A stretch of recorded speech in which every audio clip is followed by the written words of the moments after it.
Hi, thank you for visiting our poster. Here I'm going to present our work on development of novel class of cyclic dinucleotide for the STING agonist and on behalf of all the authors which I mentioned here.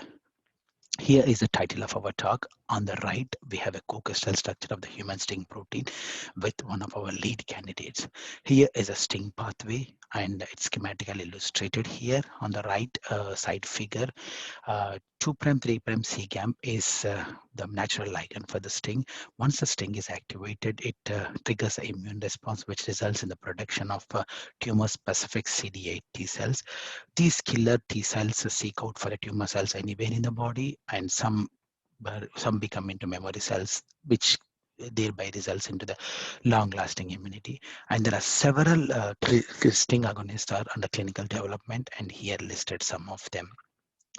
At Aligos, actually, we have designed and synthesized like over 125 CDNs with the sugar nucleobase and the phosphate modification. From the in vitro data, we have identified 7 CDNs with increased STING agonism. And here in this presentation, we're going to discuss the synthesis in vivo and in vitro data of only our lead candidate along with the natural ligand and also the Arturo compound. And here is a synthesis of O48. As you can see, the ribose sugar of the O48 is replaced with the north methanocarba sugar moiety. And the key step of all our synthesis, all our CDN synthesis is the single step cyclization with this phosphorodiamidite reagent, which gave us the CDN scaffold. This is the synthesis of other lead candidate O52, where GE is replaced with isothiazolocguanosine.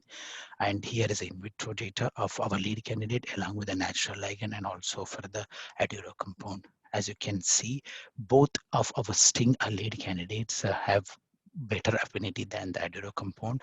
And in HEK 293 T reporter assay, both of our CDNs have demonstrated high, like 3 to 7 fold increase in potency compared to the Aduro compound. And both of our CDNs have shown, like demonstrated the higher in vitro stability in the phosphodiesterases and also the biological matrices such as a mouse and human plasma and the liver microsomes.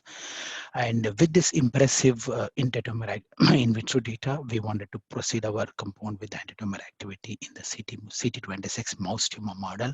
And here we dosed our compounds 3 intratumoral injections with a 25 and 100 micrograms with the 3 days apart. We dosed when the tumor volume was around 80 to 120. And here I just want to mention 2 very key findings. Even with the lower dose of our lead candidate, had more number of animals with the complete tumor regression than the higher dose of the clinical stage compound. So this is really impressive. And the other point is 9 out of 10 animals dosed with the higher dose of our lead candidate have showed complete tumor regression. And here is a re-challenge study. And this one we did it just to prove that our anti-tumor activity, whatever we see with our CDNs is long lasting. Here's a schematic illustration. Animals with untreated, undetectable tumors are re-challenged with the same tumor again. Then we followed the size of the tumor. Undetectable tumors indicates a long-lasting activity. Here are the results. All the naive animals developed tumors within 23 days, and in the group of 100 microgram of the Aduro compound, 3 out of 4 were protected. With the lower dose of our lead candidate, all of them are protected. That is pretty impressive. And with the higher dose of our lead candidate is almost 8 out of 9 were protected. So all this data is really impressive and clearly indicates a long-lasting immunity. And here are the conclusions. And our final remarks is, I hope I convinced all of you that from our in vitro and in vivo data, in vitro data, we think that we have developed a potentially best-in-class STING agonist, and we are currently seeking for partners for further development. Thank you very much.